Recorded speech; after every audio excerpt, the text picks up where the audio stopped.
Hi, it is Lakshmi sir. आज हम लोग स्टैंडर्ड 11th का इकोनॉमिक्स के अंदर हम लोग बात करने वाले lesson number 2 fundamental concept of terminologies. उसके अंदर हम लोग अब लास्ट पार्ट बात कर रहे हैं wealth and welfare, factors of production and trade cycle. तो वेल्थ एंड वेलफेयर में हम बात करते हैं। Wealth and welfare is most important in the economics. तो इसके अंदर हम देखा जाएगा तो पहला हम लोग वेल्थ के बारे में बात करते हैं। अगर हम आडम स्मिथ का अगर डेफिनेशन भी अगर देख लेते हैं तो उसमें भी इकोनॉमिक्स को बहुत ज़्यादा इंपॉर्टेंट जो है वेल्थ के लिए दिया गया है। तो अल्फ्रेड मार्शल का डेफिनेशन में भी अपन को ये बताया गया है कि वेल्थ जो होता है वो कुछ ऐसा चीज़ है जो यूजफुल होता है, स्केल होता है, कैपेबल ऑफ गेटिंग एक्सचेंज, मतलब एक्सचेंज कर सकते हैं, एंड वोन्ड बाय समबडी। ये चीज़ों को ध्यान में रख के इसको कैरेक्टरिस्टिक्स है, इसको हिसाब से अपन को वेल्थ को बताया गया है। तो अगर हम देखा जाए तो कैरेक्टर ऑफ वेल्थ क्या होता है, it possesses the characteristics of usefulness. मतलब कोई भी एक व्यक्ति का इच्छाओं को पूरा करने के लिए, वांट्स को फुलफिल करने के लिए जिन साधनों को यूज़ करते हैं वो हम इसके अंदर इकोनॉमिक्स के अंदर वेल्थ बोलते हैं। फॉर एग्जाम्पल अगर हम देखा जाएगा तो बीइंग एग्जाम्पल क्या होता है, फॉर एग्जाम्पल ये हाउस हो गया, व्हीकल हो गया, प्रीशियस ज्वेलरीज हो गया, ये सब यूजफुल थिंग्स है एक ह्यूमन बीइंग के, तो हम उसको वेल्थ के हिसाब से बताया। सेकेंड पॉइंट ये बताया इट शुड बी स्केर्स, मतलब वो क्या है अपन को लिमिटेड होना चाहिए, मतलब उससे फ़ायदा बहुत ज़्यादा होना चाहिए लेकिन availability of that resource will be limited. Scale मतलब कमी का होना चाहिए, कमी एक्सचेंज ऑफ डिमांड जो है उसका तभी बढ़ सकता है जब उसका गुड्स की कमी होगा। तो सेकेंड कैरेक्टरिस्टिक ऑफ वेल्थ ये हो सकता है कि इट शुड बी स्केल। और थर्ड कैरेक्टर जो है it should have physical and intellectual existence, मतलब ये फिजिकली अपन को दिखाई देना चाहिए।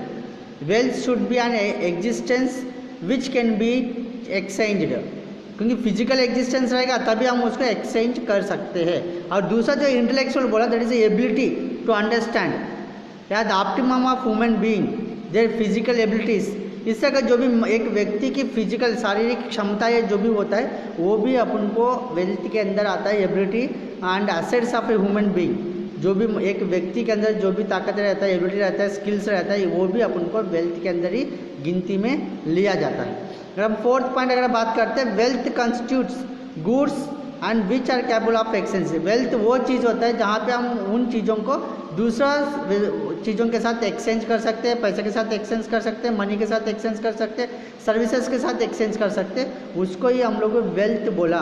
और पांचवी पॉइंट इसका कैरेक्टरिस्टिक्स के अंदर ये आता है कि ड्यूरेबिलिटी।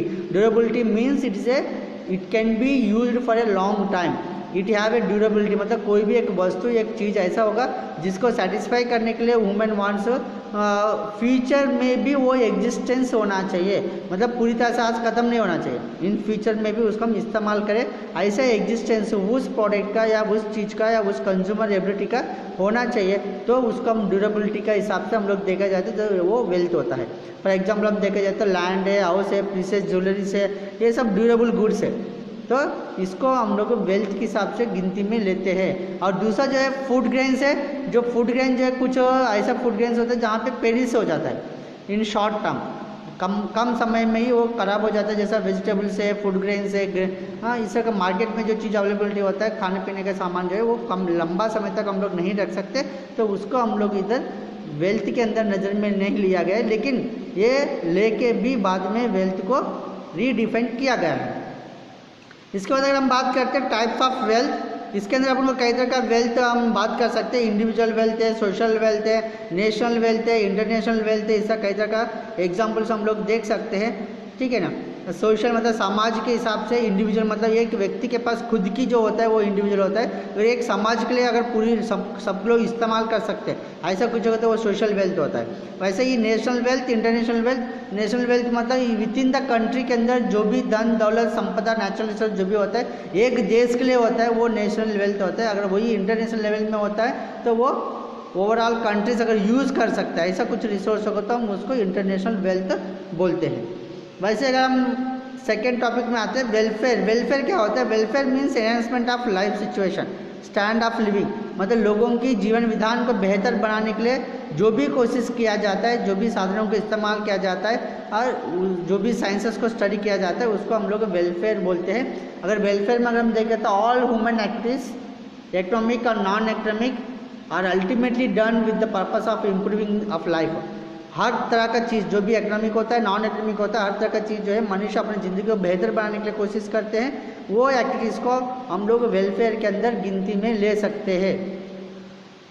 तो दूसरी बात हम करते हैं वेलफेयर और वेल्थ के बीच में एक रिलेशनशिप हम बात कर सकते हैं। वेलफेयर एंड वेल्थ जो भी होता है, जनरली व्हेन वेल्थ इंक्रीज, जब वेल्थ इंक्रीज होता है तभी अपना वेलफेयर भी इंक्रीज होता है, क्योंकि वेल्थ से अपन को क्या मिलता है, पैसा, बहुत ज़्यादा वेल्थ अगर हमारे पास होता है तो हम अपना सुरक्षा को ज़्यादा से ज़्यादा इम्प्रूवमेंट करते हैं, हम अच्छे से अच्छा हम अपना लाइफ को स्टाइल को बदलते हैं। मतलब वेल्थ एंड वेलफेयर दोनों जो है एक दूसरे के साथ जुड़ा हुआ है।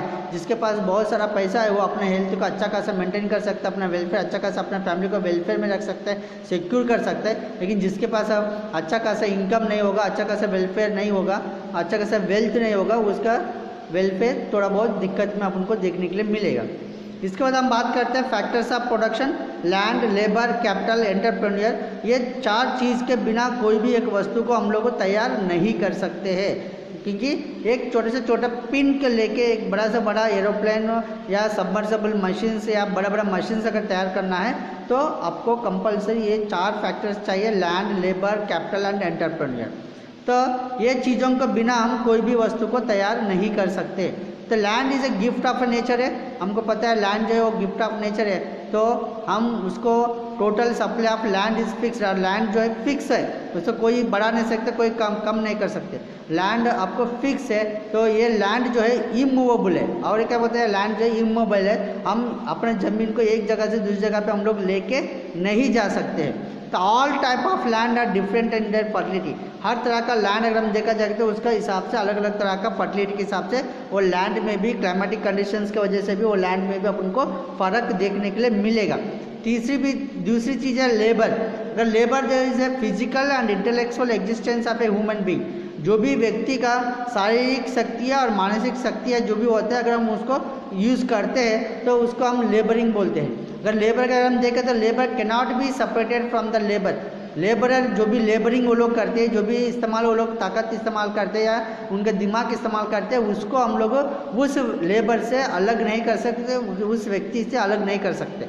और दूसरी बात अगर हम करते हैं, labour can not be stored, और उनका जो ताकत है, उनका जो एबिलिटी है, हम उसको स्टोर करके नहीं रख सकते, क्योंकि जैसे जैसे समय बीतता जाएगा, एज बढ़ता जाएगा, वो क्या हो जाएगा, पेरिस हो जाएगा।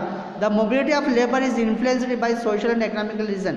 और जो भी मोबिलिटी ऑफ लेबर है, मतलब लेबर्स के इधर से उधर जाना है, उधर से दूसरी जगह पे जाना है, दूसरी जगह जाके तीसरी जगह पे जाना है, ये उनका आर्थिक स्थिति के ऊपर, उनका समाज के ऊपर वो डिपेंड होता है। मतलब सामाजिक समस्या है या आर्थिक समस्या के द्वारा लेबर एक जगह चढ़ के दूसरी जगह पे जा सकते हैं।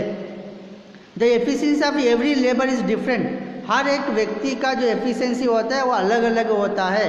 हम लेबर की कैरेक्टरिस्टिक्स के बारे में बात करें, the supply of labour depend upon population. जब पॉपुलेशन बहुत ज़्यादा होगा तो सप्लाई ऑफ लेबर भी ज़्यादा होगा, पॉपुलेशन कम होगा तो सप्लाई ऑफ लेबर भी कम होगा। The remuneration of labour is called wages. जो भी लेबर के लिए हम पे किया जाता है उसको हम लोग वेजेस बोलते हैं। और तीसरी बात है कैपिटल। हर एक व्यक्ति जो भी बिजनेस को शुरू करना है तो उसको कुछ ना कुछ पैसा इन्वेस्ट करना पड़ता है। बिना इन्वेस्टमेंट कोई भी बिजनेस हम लोग शुरू नहीं कर सकते हैं। तो एक बिजनेस को शुरू करने के लिए जो भी पैसा हम लोग इन्वेस्ट करते हैं, चाहे वो फैक्ट्री बनाने के लिए हो, चाहे वो मशीन खरीदने के लिए हो, चाहे इक्विपमेंट्स खरीदने के लिए हो, कोई भी चीज़ अगर खरीद के हम एक बिज़नेस चालू करते हैं, वो बिज़नेस के लिए जितना भी पैसा हम लोग शुरुआती दौर पे करते हैं उसको हम लोग कैपिटल बोल रहे हैं। तो कैपिटल के लिए क्या होता है, man made factor of production है। कैपिटल क्या है, man made factor of production, जिसमें हमारा पैसा होता है, इंडस्ट्रीज होता है, फैक्ट्रीज होता है, मशीन्स होता है, ये सब मनुष्य के द्वारा ही बनाया जाता है। और दूसरी चीज़ हम बात करते हैं, is the most mobile all factors of production. और हम ये ईजिली एक जगह से दूसरी जगह पे हम लोग को ट्रांसफ़र कर सकते हैं क्योंकि ये मैन मेड है इसलिए। It increase demand for capital in present time going to increase in capital intensive. आजकल ये कैपिटल का बहुत ज़्यादा डिमांड होते जा रही है क्योंकि हर जगह पे capital intensive research, capital intensive methods of production को ही ज़्यादातर अपनाया जा रही है। और चौथी बात अगर हम बात करते हैं एंटरप्रेन्योर है। एंटरप्रेन्योर में लैंड, लेबर, कैपिटल ये तीनों को एक जगह पे सम्मिलित या संगम करने वाला व्यक्ति को ही हम लोग एंटरप्रेन्योर बोलते हैं। और ये एंटरप्राइज है, एंटरप्रेन्योर जो भी होता है वो उस तरह का व्यक्ति होता है जहाँ जो व्यक्ति सब चीज़ों को, लैंड को, लेबर को, कैपिटल को सब मिला के एक जगह पे इकट्ठा करके उसको मेंटेन करने वाला व्यक्ति को ही हम लोग एंटरप्रेन्योर बोलते हैं। अगर ये चारों चीज़ होता है तो ही अपन को फैक्टर ऑफ प्रोडक्शन बोलते हैं, जिसके द्वारा प्रोडक्शन पॉसिबिलिटी हो सकता है। ये चारों में कोई भी एक चीज़ अगर नहीं होगा तो उससे प्रोडक्शन नहीं हो सकता है। इसके बाद हम लास्ट टॉपिक की बात कर रहे हैं बिजनेस साइकिल या ट्रेड साइकिल। हर बिजनेस में उतार चढ़ाव अपन को देखने के लिए मिलेगा। हर बिजनेस में ऐसा सिचुएशन आता है जहाँ पे बिजनेस बहुत टॉप लेवल में चला जाता है, फिर वापस धीरे धीरे कम होता है, फिर एकदम लो लेवल में चला जाता है, एकदम शून्य पे आ जाता है, जीरो पे, फिर वापस शुरू होती है, वापस धीरे धीरे बढ़ेगा, वापस टॉप में जाती है, वापस नीचे आता है, वापस टॉप में जाता है। इस तरह का सिचुएशन जो है बिजनेस में बहुत ज़्यादा, बहुत रेगुलरली आने वाला चीज़ें होता है, जिसको हम बोलते हैं ट्रेड साइकिल। और जो चेंजेस होता है, हम चेंजेस के बारे में अगर हम बात करते हैं, हमारे बिजनेस के अंदर irregular changes, seasonal changes, long run changes और लॉन्ग रन डायनामिक चेंजेस, इस तरह का 4 पार्टों में हम लोग डिसाइड कर सकते हैं। जो रेगुलरली चेंजेस वो अपन को देखने के लिए मिलेगा उसको हम रेगुलर चेंजेस बोलते हैं। जो समय के अनुसार, वातावरण के अनुसार, क्लाइमेट के अनुसार अगर चेंजेस होता है उसको हम सीजनल बोलते हैं। और लॉन्ग रन रेगुलर, लंबा समय में भी कुछ ऐसा चीज़ें होता है जो हमेशा बदलते रहते हैं, जिसको हम बोलते हैं लॉन्ग रन रेगुलर चेंजेस। इस तरह का चेंजेस अपन को रेगुलरली देखने के लिए मिलेगा। तो अगर हम बात करते हैं ट्रेड साइकिल्स के बारे में, ट्रेड साइकिल में जो है अगर हम हेबरलर, एक इकोनॉमिस्ट है हेबरलर, उन्होंने बताया trade cycle is the interval and embrace alternative periods of prosperity and depression. मतलब ये जो है अल्टरनेटिव पीरियड ऑफ प्रॉस्पेरिटी के अंदर, डिप्रेशन के अंदर जो बदलाव अपन को देखने के लिए मिलेगा उसको हम लोग ट्रेड साइकिल बोला। ट्रेड साइकिल में अगर हम देखा जाए तो मेनली 4 चीज़ें अपन को दिखाई देता है। एक बूम है, रिसेशन है, डिप्रेशन है और रिकवरी है।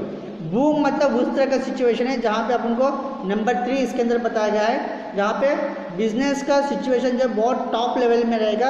हर तरह का जो भी बिजनेस के अंदर प्रॉफिट्स होता है वो टॉप लेवल में प्रॉफिट्स आपको देखने के लिए मिलेगा। मतलब ये बिजनेस के अंदर अभी ये बिजनेस को कोई भी सामना कर नहीं पाएगा, ऐसा सिचुएशन अपने बिजनेस रहेगा। मतलब हर तरह की जगह से अपन को पैसा ही पैसा आता रहेगा, इनकम आता रहेगा। उस तरह का सिचुएशन में हमको बूम बोला। और ये हम लोग बोलते हैं पीक ऑफ द बिजनेस। और दूसरा अगर हम बात करते हैं रिसेशन, इसमें 5 नंबर दिया है फिगर के अंदर। रिसेशन के अंदर अगर हम देखा जाएगा तो बिजनेस जो है थोड़ा डाउनफॉल में दिखेगा, मतलब धीरे धीरे अपना बिजनेस जो है प्रॉफिट्स कम होता दिखाई देगा, या अपने बीच के अंदर कुछ ना कुछ प्रॉब्लम्स अपने अंदर चालू होगा, जिसके अंदर से अपन को बिजनेस धीरे धीरे कम होते हुए दिखाई देगा। और तीसरी चीज़ है डिप्रेशन, जहाँ पे पेज नंबर पॉइंट नंबर 6 बताया। डिप्रेशन में अपन को उस तरह का सिचुएशन आएगा जहाँ पे बिजनेस करने वाले लोग, मतलब जो इन्वेस्टर्स है, जो कैपिटलिस्ट है, जो एंटरप्रेन्योर है, ये सोचेगा यार अभी बिजनेस मेरे से नहीं होने वाली है, मेरे को ये बिजनेस बंद करना चाहिए, हमारी ये मार्केट में ये बिजनेस करने लायक नहीं हूँ। इस तरह का सिचुएशन, इस तरह का सोच उसका दिमाग में आ जाएगा। और डिप्रेशन में वो कोई लोग बिजनेस को भी बंद कर सकते हैं। और फिर वापस क्या हो सकता है, रिकवरी। फर्स्ट नंबर इधर दिया है रिकवरी मतलब डिप्रेशन के बाद फिर वापस बिजनेस कुछ दिनों के बाद धीरे धीरे वापस थोड़ा चालू होगा, और धीरे धीरे बिजनेस का बढ़ोतरी अपन को देखने के लिए मिलेगा। बिजनेस धीरे धीरे बढ़ के वापस अपन को रिकवरी के बाद अपन रिसेशन से फिर वापस बूम में वो बिजनेस पहुंच जाती है। तो रिकवरी स्टेज को हम लोग इधर, मतलब शुरुआती दौर में वापस जब हमारा बिजनेस शुरू हो गया, वापस हमारा बिजनेस का धंधा चालू हो गया, उसको हम लोग रिकवरी बोलते हैं। तो ये मेनली ये 4 चीज़ है, बूम, रिसेशन, डिप्रेशन, रिकवरी। ये 4 चीज़ अपन को हर बिजनेस में देखने के लिए मिलेगा, जिसको हम लोग बोलते हैं ट्रेड साइकिल। ओके।